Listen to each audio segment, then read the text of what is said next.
గురుగారు వాస్తు విశిష్టత ఏమిటి? వాస్తుని ఎందుకు నమ్మాలి? అసలు వాస్తు అంటే ఏంటనేది ఫస్ట్ అందరికీ క్లారిటీ ఉండాలి. హ్మ్. ఆ క్లారిటీ అనేది ప్రెజెంట్ జనరేషన్ అయితే ఎవరికీ లేదు. అవును. సో, ఒరిజినల్‌గా వాస్తు అంటే చాలా వరకు అందరూ చెప్పే మాట ఒకటే ఏంటంటే, హ్మ్. కేవలం ఈశాన్యం డోర్ లేదంటే ఈశాన్యం గేట్, ఆగ్నేయంలో వంటగది పెట్టేసేయాలి, నైరుతిలో బెడ్‌రూమ్ పెట్టేసేయాలి, వాయువ్యంలో టాయిలెట్ పెట్టేసేయాలి, లేదంటే సెప్టిక్ ట్యాంక్. సో, ఇది అందరూ పాటించే నియమం. అవును. మరి వాస్తు అనే ఒక వర్డ్ మనం సింపుల్‌గా అర్థం చేసుకున్నదేందంటే ఇంతే అందరూ. కానీ ఒరిజినల్ టెక్స్ట్‌లో ఏం చెప్పబడిందంటే, మనం ఏ స్థలమైతే, ఏ ఇల్లైతే నివసిస్తున్నామో, ఆ ఇంటికి సంబంధించిన కొలత ఎంత ఉండాలనేది ఫస్ట్ కండిషన్. అవును. సో, ఈ కండిషన్ ప్రకారమే దేవాలయాలు నిర్మిస్తారు. సో, ప్రస్తుతమైతే ఆ నియమం పాటించడం లేదు.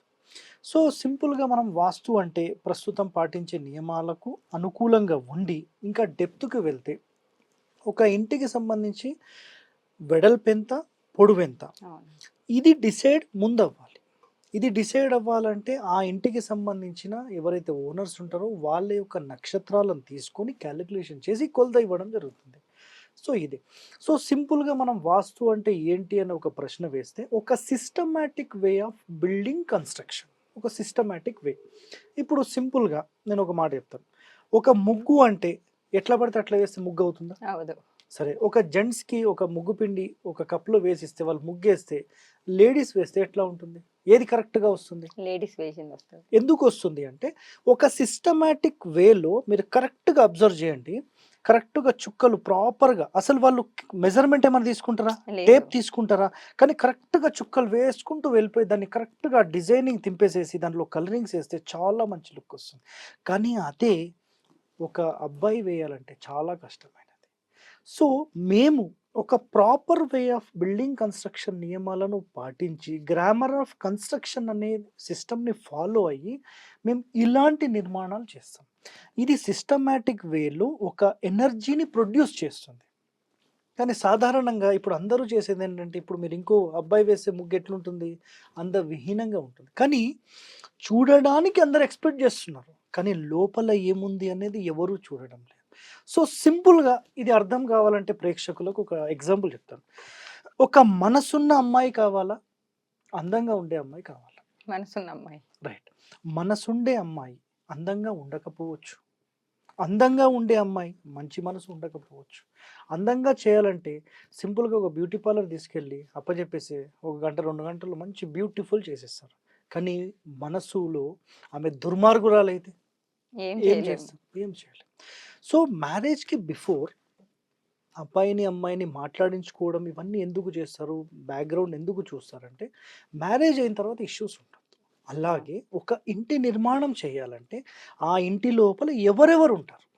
First calculations.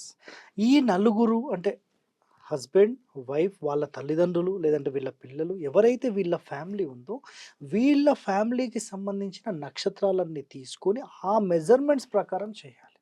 మళ్ళీ ఇన్ డెప్త్‌కి వెళ్తే, అసలు ఒక్కొక్క ఫేసింగ్‌కి సంబంధించి కిచెన్ డైరెక్షన్స్ వేరుగా ఉంటాయి. స్టెప్స్ డైరెక్షన్స్ వేరుగా ఉంటాయి. సంపు డైరెక్షన్స్ వేరుగా ఉంటాయి. ఎన్నో నియమాలతో ఉంటుంది. సో, ఒరిజినల్ వాస్తు అంటే మొత్తం డిఫరెంట్.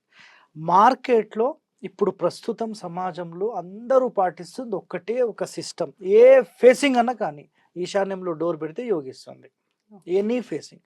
ఇప్పుడు నేను ఇటు చూస్తున్నాను. డోర్ ఇటు పెట్టారు. అటు చూసినా ఇటే పెట్టాలంటారు. అంటే నేను ఇట్లా చూసినా ఇటే పెట్టాలంటారు వాళ్ళు.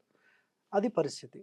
సో, దానివల్ల ఎన్నో దోషాలనేవి ఆటోమేటిక్‌గా క్రియేట్ అవుతున్నాయి మార్కెట్‌లో. హ్మ్. సో, ఒరిజినల్ సిస్టమాటిక్ రూల్స్ అనేవి ప్రస్తుతం పాటించడం లేదు. ఇదొకటోది. ఇప్పుడు వాస్తు అనేది మనం ఎందుకు పాటించాలి అంటే, ఒక సిస్టమాటిక్ రూల్స్ పాటించినప్పుడు దానిలో ఉత్పన్నమయ్యే ఒక ఎనర్జీ ఏదైతే ఉంటుందో అది చాలా పవర్‌ఫుల్‌గా ఉంటుంది. అలాంటి పవర్‌ఫుల్‌ని మనం స్వీకరిస్తే మనం బాగుంటాం. లేకపోతే నార్మల్, అవును. Neutral life.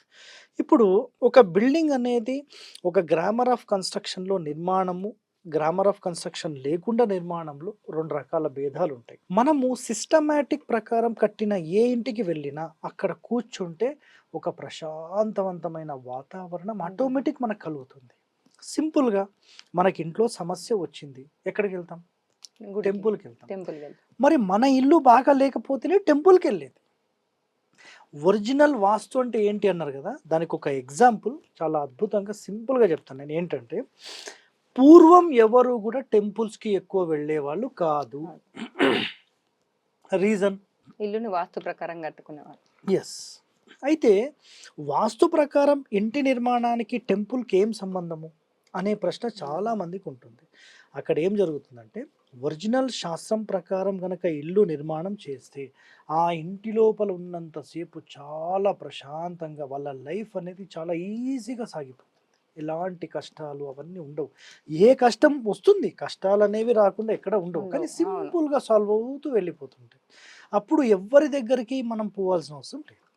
ఇది సిస్టమాటిక్ రూల్స్ ప్రకారం కట్టబడిన ఇల్లు అయితే ఈ సిస్టమాటిక్ లేకుండా కట్టినప్పుడు ఏమవుతుందంటే ఆటోమేటిక్ వాళ్ళకు వచ్చే ఇబ్బందులకు సాల్వ్ చేయలేక వాళ్ళ దగ్గర పోయి రిక్వెస్ట్ చేయడం, వీళ్ళ దగ్గర రిక్వెస్ట్ చేయడం, ఇవన్నీ కాక టెంపుల్కి వెళ్ళడం జరుగుతుంది. పూర్వం ఇవన్నీ నిర్మాణాలు చేశారు కాబట్టి ఇప్పుడు ప్రాపర్ వే ఆఫ్ కన్స్ట్రక్షన్ ఉంది, కానీ ఇప్పుడు అది లేదు కాబట్టి టెంపుల్కి వెళ్తున్నారు. నేనేమంటానంటే వాస్తు ప్రకారం ఇల్లు కట్టుకోవడం అంటే దేవాలయం ఎట్లా కట్టుకుంటారో అదే విధంగా మన ఇల్లు కట్టుకోవాలి. దాన్ని దేవాలయం అంటారు, దీన్ని మనుష్య ఆలయము అంటారు. మరి మనుష్య ఆలయం కట్టుకోవడానికి ఎవరు సిద్ధంగా ఉన్నారు? ఈ కాలంలో అయితే మాకు ఇల్లు దొరికిందా హ్యాపీ, అవును. ఒక డబుల్ బెడ్రూమ్ ఇల్లు, ఒక ఫ్లాట్ లేదంటే 100 గజాలు దొరికిందంటే చాలా సంతోషపడుతున్నారు. నేను ఎంత దొరికింది అనే దాంతో నాకు కంపారిజన్ వద్దు. భక్తి కలిగిన కూడు పట్టెడైనా చాలు, కడివెడైనానేమి కర్మపాలు అనే ఒక వర్డ్ అనేది వాడుతుంటారు. నేనేమంటాను, 100 గజాల్లో మీరు మొత్తం ప్యాకప్ చేసుకొని నిర్మాణం చేసుకొని ఇబ్బందులు పడే కన్నా ఒక సింగిల్ రూమ్, ఒక సింగిల్ బెడ్రూమ్ 1 BHK కట్టుకొని సంతోషంగా ఉంటారు. నాకు సరిపోదు, సరిపోకపోతే మీరే నష్టపోతారు. నేను చెప్పే పాయింట్ అయితే అది. సో వాస్తు ప్రకారం అంటే ఇలా కట్టుకోవాలి. ప్రతిదానికి నియమాలు ఉంటాయి, నిబంధనలు ఉంటాయి, రోడ్ ఫేసింగ్ని బట్టి కండిషన్స్ ఉంటాయి, ఇవన్నీ పాటించాల్సిందే.